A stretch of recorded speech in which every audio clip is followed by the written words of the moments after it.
Oh, what a heck of a workout that is. I needed that. Yep. A good way to hit the middle of the week. A little bit of energy boost. Hey, gang. Welcome to Instructional Designers in Offices Drinking Coffee and other hot beverages of choice. Gang, before we jump in too far, let's every week reminder or every episode reminder that Instructional Designers in Offices Drinking Coffee is brought to you by Domino One, which helps teams create, manage, and deliver impactful learning content at scale. Yeah.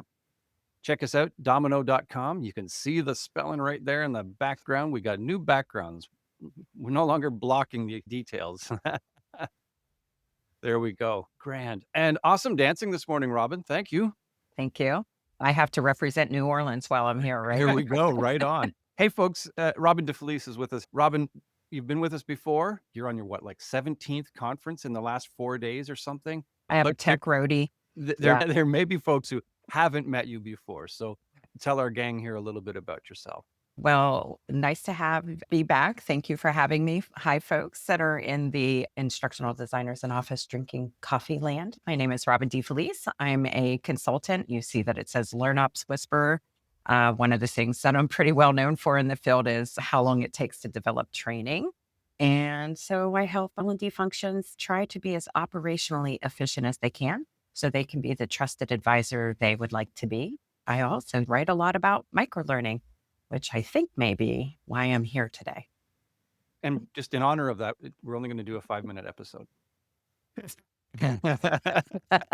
But it must probably taken 500 hours to prepare? Yeah, exactly. How about it? And that's a great point. I don't know where we're going, but I'm like, that's a great point from a planning standpoint, because folks think fast, cheap, and easy. And it's never that. Never. Yeah.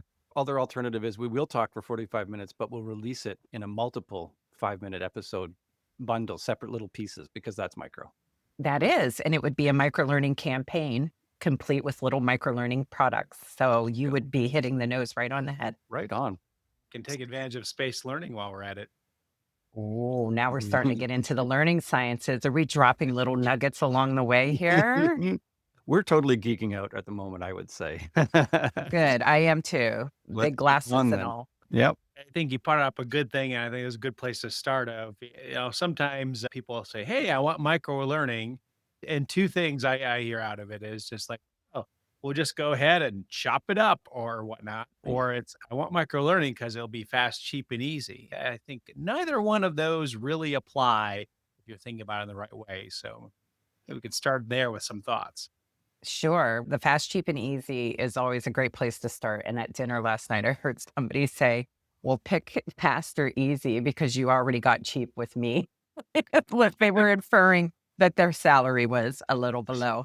But I thought that was a very funny point. However, the fast, cheap, and easy, really, that's somehow, because we always say pick two, because the other one will inevitably not happen.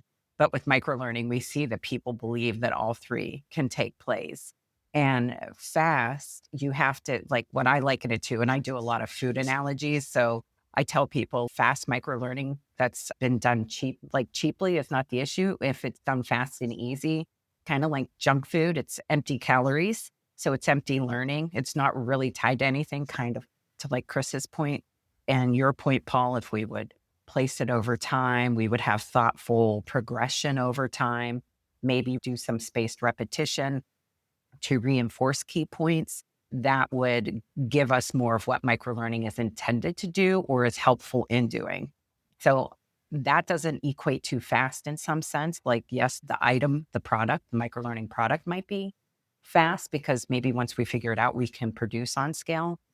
But it's not fast in the sense of the participant taking it is going to instantly get the thing that you want and then use it all the time. It's not like, oh, I can teach them a skill about objection handling in one 5-minute video. And here we go. They will be able to handle any sales objection that they get in front of them. So I think we're talking about all that good, fast, easy, cheap kind of thing here.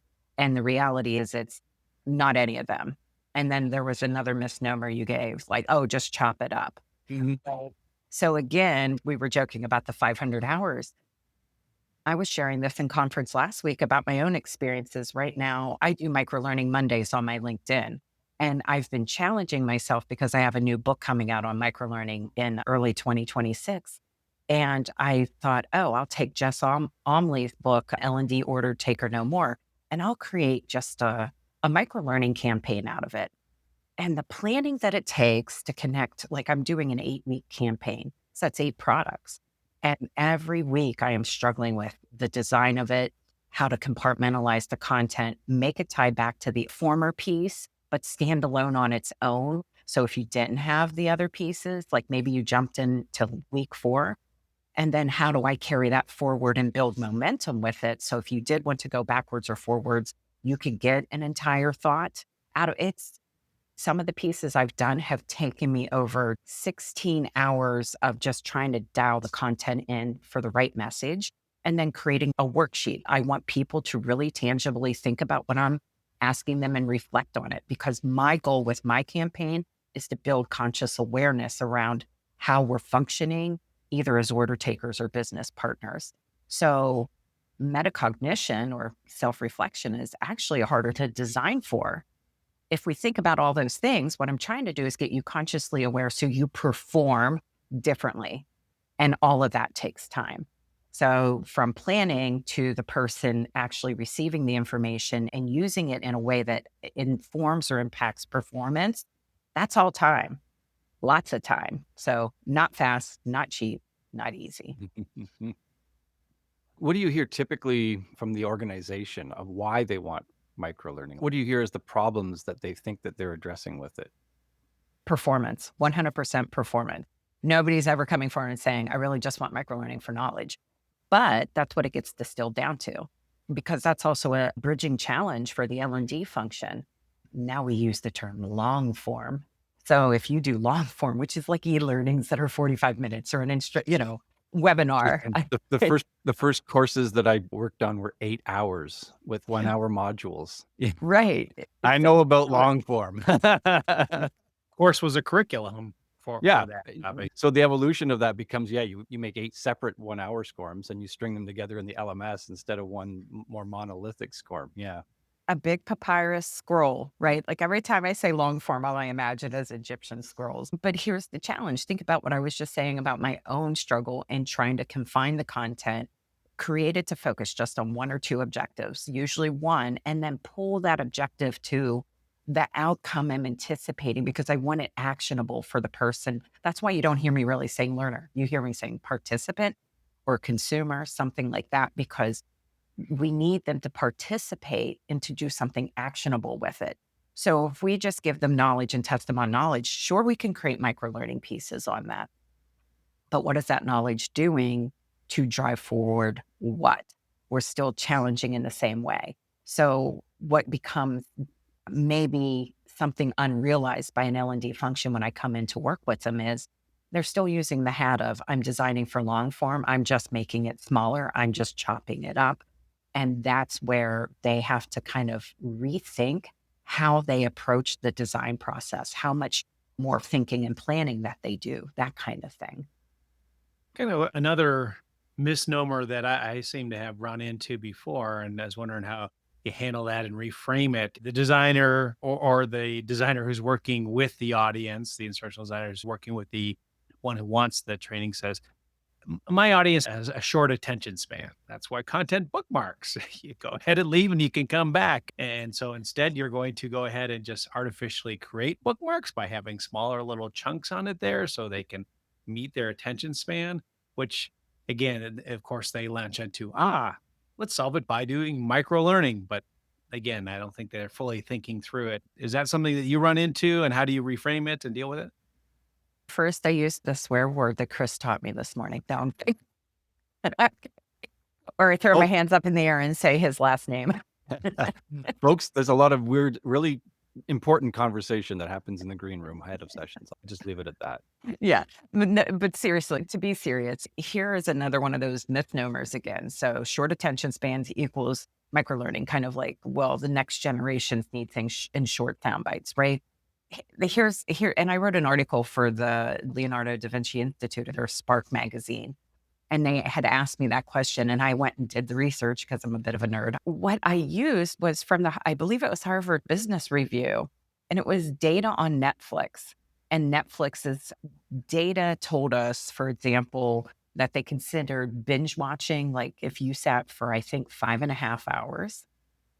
So what I was proving here is that if you can sit for 5.5 hours and binge watch, at any generation, at any age level, right?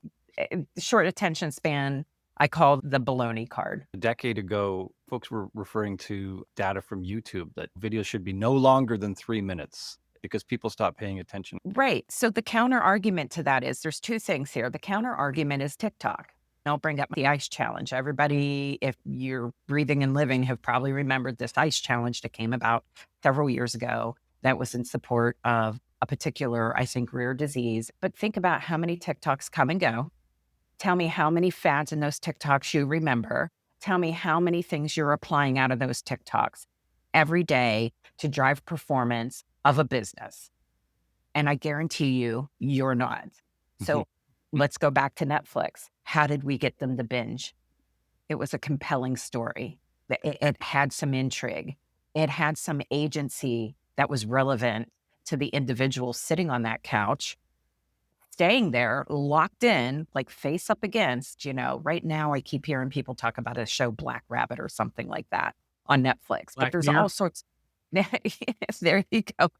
Or even the reprisal of Karate Kid, like everybody getting into that. So now with this, but even generationally, people will binge watch.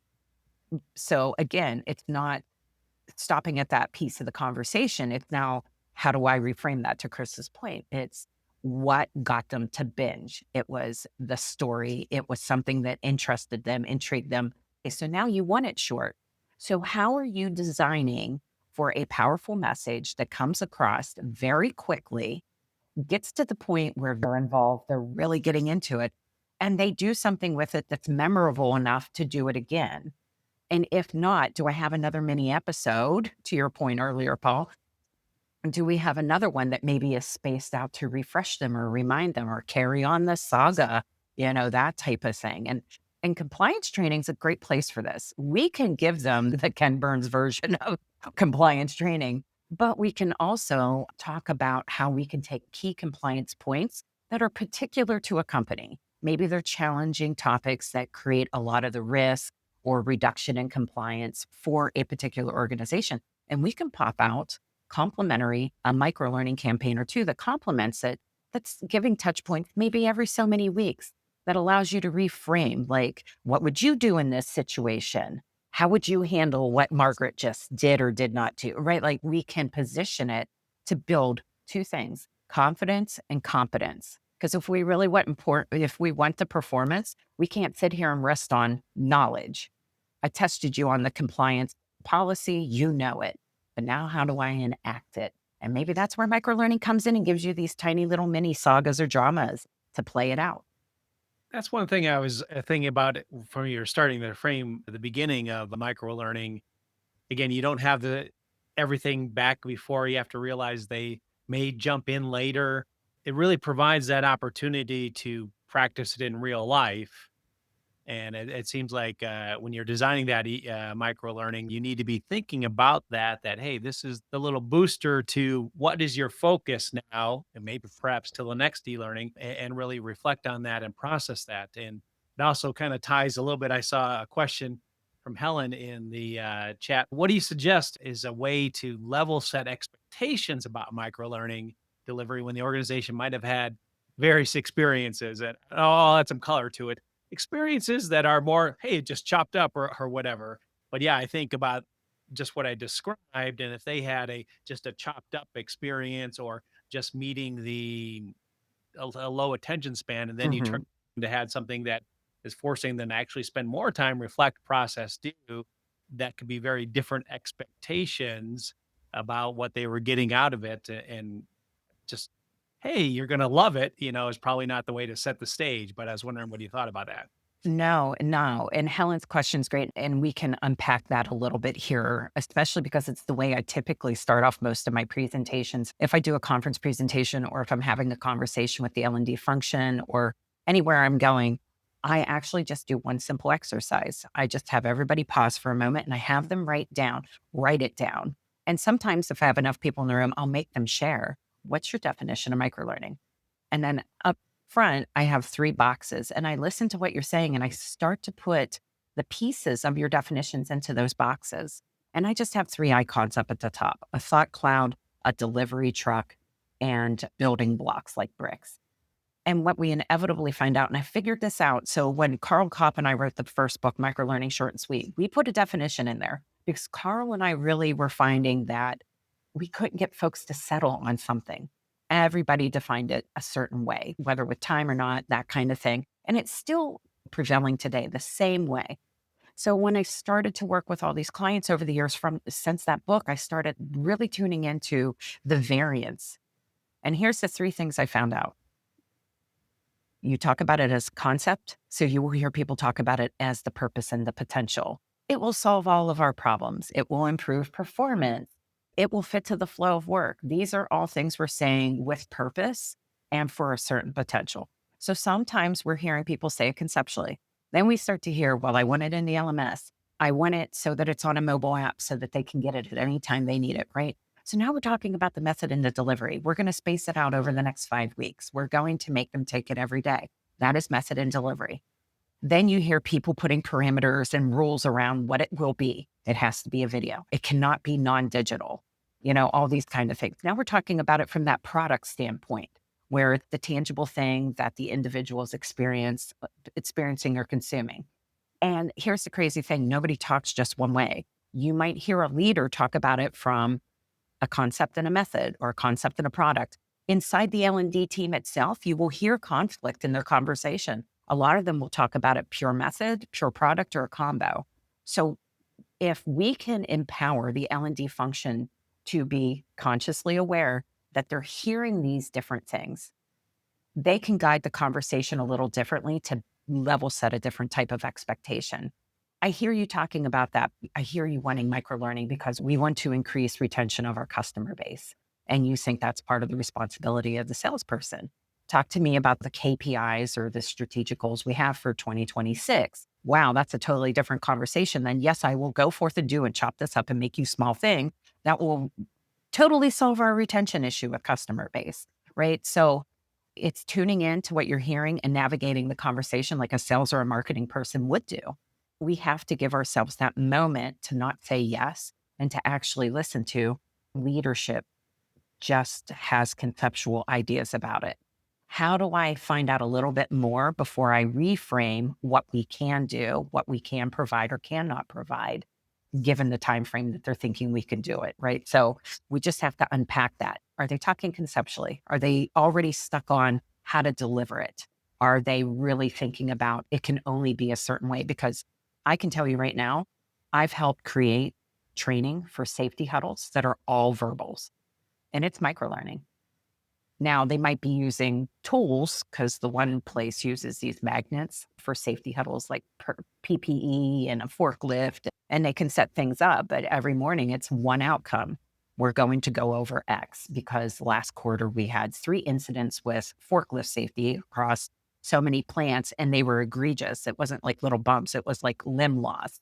So we can see non-digital formats too. It just depends. So I like to talk to the L&D function about helping them equip themselves with tools that allow them to guide the conversation where they need it to go with microlearning so they don't all of a sudden have to buy the new shiny car and realize they don't know how to drive said new shiny car. Your example there suggested to me, I mean, we were talking about earlier that, what's the hook, what's the story, or the Mhm. what's in it for me. And your example there, here's the problem we're trying to solve. Well, it's your safety. Yes. So pay attention. Like, oh, boom. Right. I want to get home from work today. I don't want to not get home from work today. Mhm. So there's that, what's in it for me? Well, it's your life, it's your limbs, making sure that it is focused and also focused in a real world problem too, not just something purely conceptual that, well, great to know about that, but what do I do? Right. Another example that I've given recently is Salesforce is like people in the sales industry. There's been like these major drops. And so this one company came forward, their L&D function, because they said HR is asking us to redo the onboarding all over again. And they think because the Salesforce is younger, we should go with microlearning. And I said, well, let's talk about this conversation. So they start to tell me this story of retention rates, because we all know how costly it is to bring on somebody new into sales and then have them kind of drop off. And so, like, if I rewind the whole ways, what we actually wound up finding out is that HR started hiring below the minimum of the job role because they were depleting the market of applicants. And so they thought they were blaming training. Like, well, that's because you're not tuning into them and it's a younger workforce. And what we're finding out is, well, it's not L&D's fault or problem. But here's what we got to do that was really cool. We worked with HR and said, hey, if we really want to keep, and then we obviously talked with the sales teams, and we said, if you really want to keep some of these people, why did you hire them in the first place if they were below threshold? Why don't we create a micro-learning series for those that you want to invest time in, so you're not rewinding and costing all the time? Try to skill them up to the bare minimum, then give them another 6-month probationary time, create another set of series that helps them to build that next level you're looking for, and see if you can change that number of who stay. And you know what? They did. They kind of reversed their numbers because honestly, at the middle of it all is the person that got hired. And they were like, wow, you took a chance on me. And not only did you do that, you're helping me understand where I'm coming in, as opposed to me being in panic mode as a new salesperson and being confident to just go sell something. You're helping me build my skills and abilities as I go at a pace that's allowing me to get really good at other things or tap into my things that I already excel at while I'm picking up the pieces that maybe I came in with that weren't so good. And you gave me a whole program to do it in. But it was also a testing time too. It's like, whoa, that's too much rigor.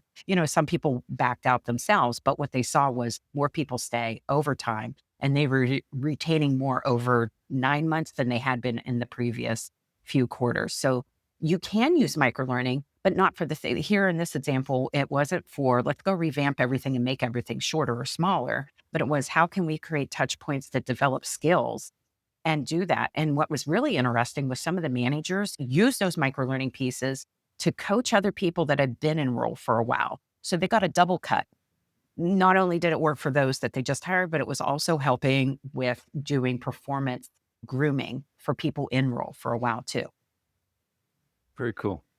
Yeah, I was thinking that. I mean, that's a great example of we thought the problem was this, and low attention spans will just make it shorter in there when they're really starting from a completely different spot. So to expect them to excel after the training was unrealistic, really, Oh as what yeah. you were there.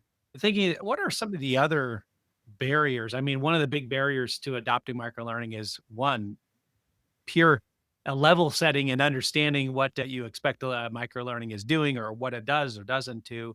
What are some of the other common barriers that people bring up that you go, well, that is a true barrier, or that's not really a barrier? And if it's a true barrier, you can get around it by doing this.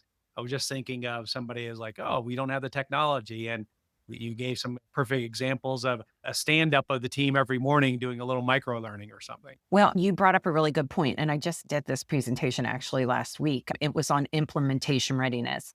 So, I'll liken it to what we're now seeing with AI. A lot of people are coming forward with these frameworks for AI, like how to get your organization prepared. Are you ready for AI? Well, I created a similar framework because, again, over these last several years, I started to see all these different pain points. And a lot of it, again, is for L&D to be informed on L&D so that they can have better conversation. So the microlearning readiness framework starts, and it's 6 pieces, and it starts right at the top with 3 things we already talked about. It starts with outcomes, purpose, potential. When we know those 3 things, we can start to look at ourselves as an L&D function and say, Am I ready to handle that? Because even if it was just straight up long form or any other traditional learning we would do, we would have to ask those same questions. Am I ready to do those things for the organization? So then we think about the other three pieces, and there is one unique piece to microlearning. So we look at evaluation, we look at spaced learning, and we look at implementation. And why is implementation last? Because if you can't figure out those other five, why are you implementing? And implementation of microlearning is where everybody kind of trips up. It's fast, it's cheap, it's easy, 5 minutes, create video, boom, it's out tomorrow. But what did you want to get out of it? So, a great example was a company that was actually trying to reduce mandated reporting, like the errors in mandated reporting. Like, if you see something, say something. But when you're not competent or confident to know if a situation is or is not reportable, you tend to report everything. Well, if that's getting in the way of the people evaluating who is really truly in harm versus that's a forget about it, you want to reduce that number fast. And so one of the ways they were doing it was with an email campaign that was microlearning based. But one of the key things they wanted was who's opening it and who's clicking through to get it. IT wasn't set up to do that. IT wasn't ever had a conversation. So at time of launch, IT is being brought in to say, that's a 6-month wait period for you. So if we go backwards and we think, okay, she said outcome. The outcome is we want to reduce some numbers. The purpose is to get people competent and confident so that they know what to report or not. The potential is that we are going to be able to move faster to making people safer. And then we're evaluating it by the reduction in what's submitted and the quality of what's submitted. And we're also trying to evaluate how quickly people are doing it. Are they opening the email? Are they clicking through and using the content? Because they wanted to correlate some things. And we're spacing it. Remember, I said spaced learning. So we're spacing it over time. It was I think, twice a month email. And we were implementing it through email. But we're not just implementing through email, we're also implementing evaluation. So we have to inform other people, this is what's being evaluated. We need to set up agreements with people. Can we have a copy? Can we look at things? Can we give you a survey to let us know how many you've set aside because they're still not of quality or they're false reports versus good? Like there's all these different things that people didn't think about that really get in the way. So that microlearning readiness framework helps you to think about those things just in the moments that I said. But it also tells you as L&D, do I have the capability to do that? Does somebody external from my team have the capability to do that, like IT? Do we have the capacity? So we have to be thinking about those things kind of almost constantly, because what you might actually be ready for, and part of that presentation is what can you do as a bare minimum viable? Maybe all you're actually able to do is knowledge-based microlearning right now. And that's okay, because that framework helps you to create a strategic map to developing in that. Where do you want to focus? Well, we want to strengthen our ability to implement. We need to build stronger relationships with other departments like HR's performance material, IT's, softwares and systems, so that we can have a different shared conversation about what we can do when we implement. Because if somebody's looking for performance and you don't have any ability, like let's say a program where managers are actually coaching and giving feedback and you can tap into that, you're not really ready to give performance-based microlearning because your evaluation for it is going to inevitably be stopped by something or somebody because they're not informed, there's not buy-in, right? So it really is a nested doll. It can really become troublesome.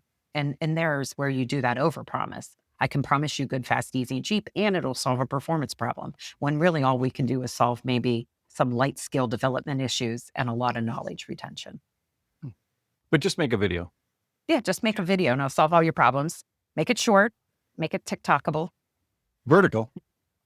And I was thinking as you're talking about there, I mean, one of the things about the microlearning, it actually brings more to the forefront, Yes. honestly, of what we're trying to accomplish, all learning, but some of it ends up being less of, hey, we're trying to change performance, we're trying to change behavior. And in those little bursts, we want to get that measurement and that information correlations so we can kind of see where and what pieces are working, which you should be doing that for all your learning. But Yeah. it's almost like, hey, we're spending a lot of the effort in there, assuming we're not just here's a quick 30-second video, because it's 30-second, the quality doesn't need to be that high, which is, I think, another big misnomer on it. Mhm. People, just like you bring up your Netflix, if the quality's low, they aren't going to be binge watching that, versus the other side. Right. Well, and that kind of taps into maybe some of the learning science, because that's another challenge for L&D if that's not something that they've really tuned into with, because we have to think of the cognitive load of the individuals in seat. Because again, if we think about, like, we want somebody to do something in the flow of work, you're talking about them either stopping their performance to do something separate, and you expect that to somehow weave it in and come back and benefit performance, or you're allowing them to stop performance so that they can go check themselves on that very specific thing to get back to performing it and maybe doing it more efficiently with less error, that type of thing. A great example of that is a hospital system that was losing hand over fist money on just the check-in process.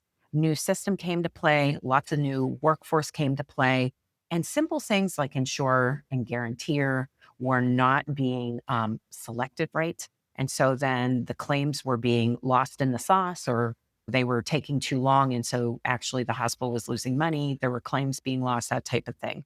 And putting them in all day trainings wasn't solving the problem. But creating microlearning necessarily wasn't either, because the complaint was, is you're trying to make me do things at a time that I don't have time to do it. I've got a lot of people in front of me that need to be checked in, need this, this, and this. So one of the more simple solutions was just to create an infographic in a decision tree. What are they saying to you? And so as over time, as that knowledge was retained, and it was something that they could recall faster because they had repetition with it, that's when it became faded. So here we're looking at what are some things in the cognitive load space. So cognitive load theory works on three types of load: intrinsic, extraneous, and germane. And intrinsic is the complexity of the thing that you're trying to learn. So it wasn't just that they were trying to learn terms. They were trying to learn terms and then click on things to make sure that the claim was accurate and correct. So that's a lot more than just recalling terms. The extraneous can be in the design. And so it's not the environment. That's a whole other topic, even though it's relative. That's context. That's the context of their environment. That has 5 dimensions itself. That's other research. I'm talking about the design. And to your point, high quality doesn't always have to be there. So the extraneous is in the design of your microlearning. It doesn't need bells and whistles. It needs to be stripped down. And I actually teach people 3 things: chunk your content, strip it down to what it needs to be for the germane load to focus and attach and learn, and build it from that standpoint. So if we take objection handling, do we need to build out all this extravagant stuff behind me in an office setting for you to know it's an office setting? We can outline a couple things and we would all know it's an office. We focus on Chris and Robin having a difficult conversation because we need the extraneous design to be very simplified so that the person focuses on what's most germane so that they can intrinsically learn the complexity of it. I usually use candy to teach this, and I can't today, sorry. but but so now let's rewind. Why did I even share any of that to your fact about low resolution, high resolution? Because people will say, well, I need the training to be absorbable, digestible, and snackable. Mhm. And the moment you say sure to that, you've taken away the economy of everything, the economy of the quality of the work you get to do, because it's expected of you to do it in less time, with less resource, with less everything, and the economy of scale for the person in seat, because now it's not even driving at something that's helping them do what you want them to do with a worthwhile outcome. So it's very much like the term microlearning that Helen had asked about a little bit ago. It's about redirecting that conversation. I acknowledge retaining our customer base is really important, but relationship building is a skill that takes time, much like my relationship with you, manager, that I've built over the years, that you trust what I'm doing. We need to do more in our microlearning than give them an app on their phone that lets them look at it in between sales calls, because that's not helping them build relationships. That's just helping them look at something on their phone between sales calls, which don't you want them looking at things that help them do the next sale in between sales calls. So like sales visits, like it's kind of one of those things. So again, it's more of how do we help L&D see where maybe their capabilities or capacity is a little lean. They didn't realize they needed to tune into this. And to your point, Paul, we should be doing this for all learning.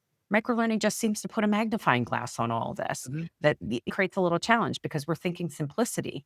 And it's far from simplicity sometimes. But if we have everything set up right, like we've used that readiness framework, we're building the capabilities of our team, we can have different conversations and still produce things in microlearning format just at the right level for everybody to be able to benefit from it, right?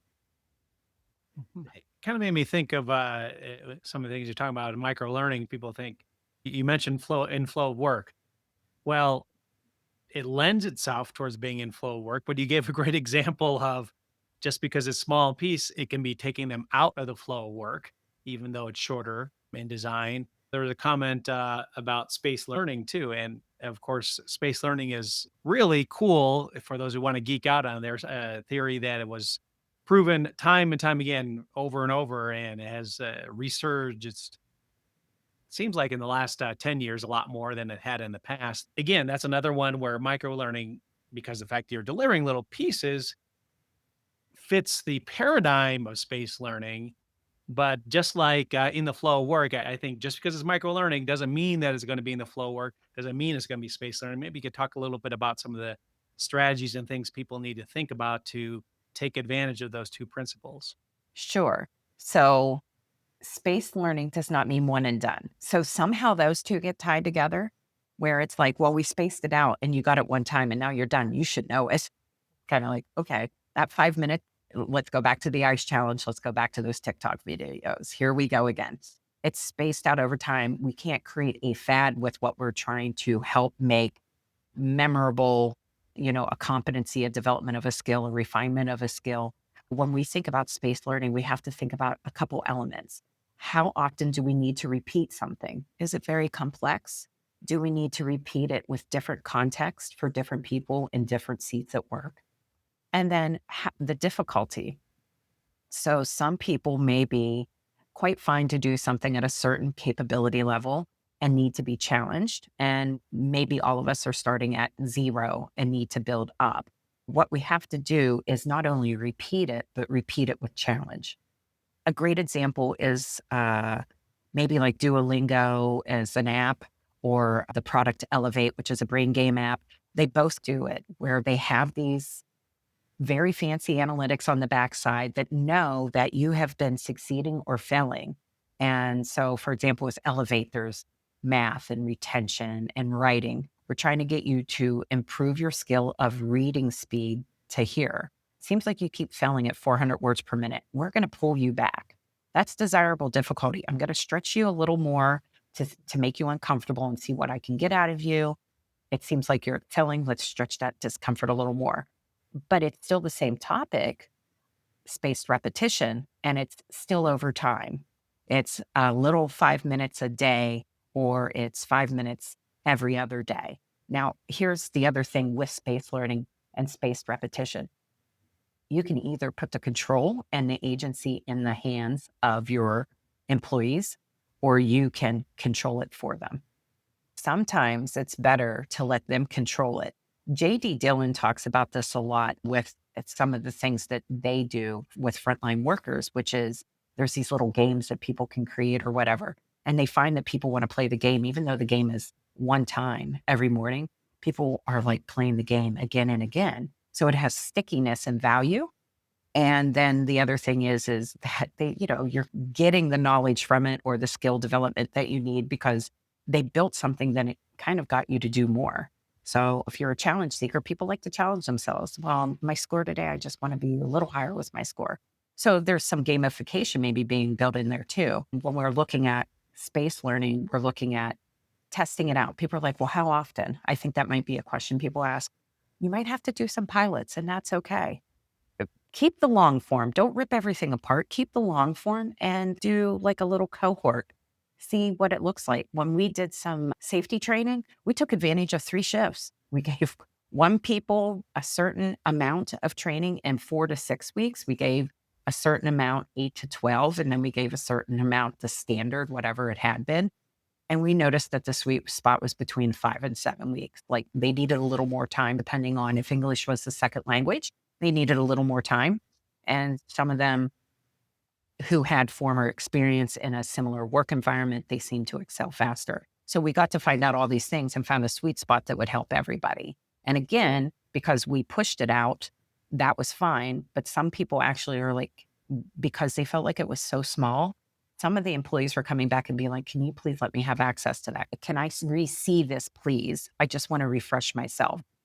And then guess what? Now that's performance. If you can find a way to fit that in the workflow, oh, today we're putting you on this task on the manufacturing floor plant.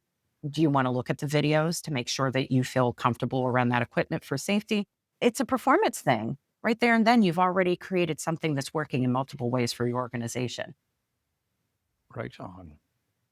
How are we doing here, gang? Well, we're getting close to the end of our time. Robin, any last thoughts? Like if you could tell people to do one or two things in thinking about microlearning, what would be the, I don't know, the two most important Don't do. things? Or don't. Yeah, I suppose, right? Well, don't overpromise. I would hope from today's conversation with you all and allowing me to speak about some of the challenges is really take stock in how you want to approach, which would lead me to my second thing. Go back to the easiest thing.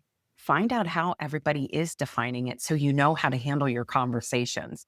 Pulse your leadership. What do you really think microlearning means to you? When I say that word to you, what are you thinking? It's not the opportunity to school them in the moment. Just gather that in. And more importantly, talk to your team, because if your team is not thinking the same and you've got multiple people that go out and gather requests, you need to have that focus of this is how L&D is defining microlearning for the organization. And this is how we will hold and direct our conversations around it. So we set an equal expectation out into our organization. So those are some really important places to start. Be consciously aware of how it's being used, and then figure out what your shared language around it will be. Mm-hmm. It's not a cookie cutter. No, much as we wish. What was it? What's the saying? Hard is simple, simple is hard.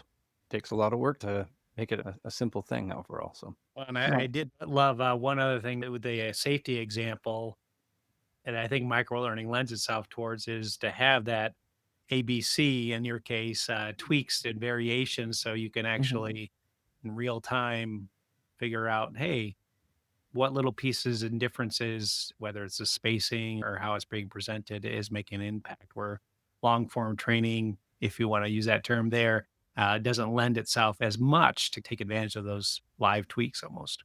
Right. I would say if anybody took some things away today, take these 3 ideas: mindset, skill set, tool set. What is your current mindset about it? What are the skill sets that need to go with that mindset? And what are the tools that you will put in your tool set to do it? So for L&D, that is about their capabilities and capacity. For maybe leadership, that is telling them, like reinforming their mindset, helping them understand the skill sets that they can have, right? Like that's what we need to be thinking about. Even if we were talking AI today, I'd say the same thing. It's the mindset, the skill set, and the tool set. And you can push everything that we've talked about today somewhere into those buckets to help you create a pathway of figuring out step 1 for you and your organization. right on. Robin, I hope we've done a decent job today with our folks who joined us about helping them understand the mindset. And the next skill set that we're going to apply is to dance on out of here. I won't say that we're necessarily very skilled at it, but we're going to apply what we know about dancing on out of here. Folks, Instructional Designers and Offices Drinking Coffee is brought to you by Domino One, which helps teams create, manage, and deliver impactful learning at scale. Check us on out, domino.com. Paul's pointing down at the URL right there. Robin, hey, thanks so much for joining us. As always, it's been a pleasure to have you with us. Hopefully, folks are going to take a lot away. We will proceed to chop this up into 12-second intervals, 1 sentence at a time, and we'll deliver it to them in their inbox. Wonderful. LinkedIn subscription. Yeah, there we go. Awesome. Hey, let's dance on out, gang. Thanks so much. Thank you.